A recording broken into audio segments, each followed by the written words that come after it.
Hi, this is Heidi from My Reading Life, and I'm here today to film my Autumn Readathon TBR. The Autumn Readathon was thought up by Mercedes over at Mercy's Bookish Musings, and I will link her original video down below where she explains all the prompts and the reasons why she had created the Readathon. And I just want to quickly go through my list of potential reads based on her prompts. The first prompt is a gothic or spooky book, and for that I have a new book that I haven't even hauled yet, and it's The Little Stranger by Sarah Waters. I haven't read any Sarah Waters yet, and I picked this one up just because it sounds like a very good gothic spooky read. It takes place in, says, one post-war summer in his home in rural Warwickshire. Dr. Faraday is called to a patient at Hundreds Hall. Home to the Ayres family for more than 2 centuries, the Georgian house, once impressive and handsome, is now in decline. Its owners, mother, son, and daughter, are struggling to keep pace with a changing society. But are the Ayres haunted by something more sinister than a dying way of life? Little does Dr. Faraday know how closely and how terrifyingly their story is about to become entwined with his. Dun dun dun. Spooky house, spooky family. Sounds like a winner. The next one, and the next prompt is a non-fiction book that feels autumnal. And for that, I've chosen Pilgrim at Tinker's Creek by Annie Dillard. This is a collection of essays all about basically 1 year in Virginia's Blue Ridge Valley, which is where Dillard lives. And it's just her writing about what she sees in the environment around her throughout that year. And I've heard very good things about this book. So for the third prompt, I'm going to choose between 2 books, and the prompt is novel set in a cold location. And the first choice is Shiver by Maggie Stiefvater. And I don't know too much about this other than it's a girl meets a boy, and the boy turns out to be a werewolf.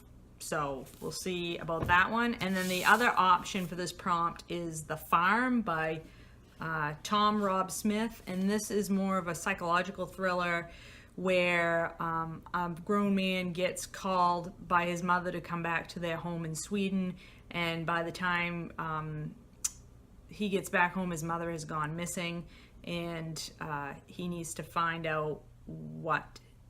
No, she doesn't go missing. She's had a psychotic breakdown and has been put in a mental hospital. So he has to find out what's happened and try to figure out who's telling him the truth between his mother and his father. So that one sounds good. And then the fourth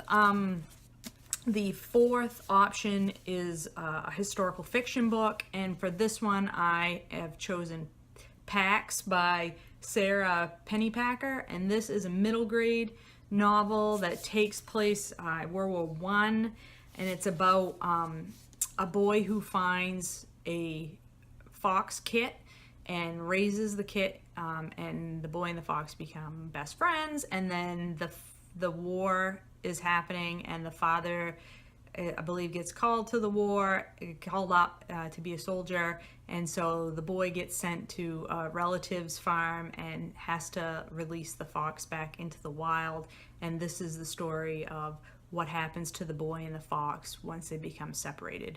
I've heard this is very emotional, heart-wrenching, touching type story. This was loaned to me by my sister, who has taught this book in her elementary school class, and she loves it. This is one of her favorite books. So she really wants me to read it, and I'm looking forward to that one. Now for the bonus prompts. The first one is read a short story collection. And for that one, I tried to choose a thin one, since some of my other choices there are quite thick, and I probably won't ever get through all of these, but I can give it a whirl. And so self-help stories by Lori Moore, and this is I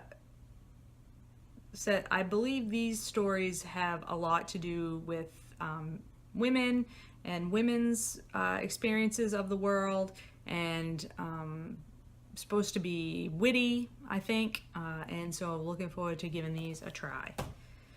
The last bonus prompt is to read an adult novel about a young female protagonist, and for that one I'm going to go with Tell the Wolves I'm Home by Carol Rifka Brunt. This book I had chosen for my one of my 5 5-star TBR predictions. And this book takes place in 1987, and it tells the story of 14-year-old June, who has just lost her beloved uncle. And while she's still, reeling from that and trying to figure out how she's going to go on without him, she meets a friend of his, and through her uncle's friend learns more about his life and about the world. And I've heard very good things about this book, so I'm very much looking forward to giving that a try and hoping it is going to be a 5-star read for me. So that is 1, 2, 3, there's 7 here, 6, no, 1, 2, 3, 4, 5, 6, 7. 7 books here, 2 of which I'm going to choose between for my co-location prompt. I probably won't get through all 7, but I'm going to give it the good old college try, and I'm very much looking forward to focusing on my reading next week. This hasn't been a particularly great reading month for me yet, and I'm hoping during the Readathon to be able to change that and turn it around. And I'm really appreciative to Mercedes for thinking this idea up and putting it out there in the world, and I think it's going to be a great deal of fun. And I will talk to you later.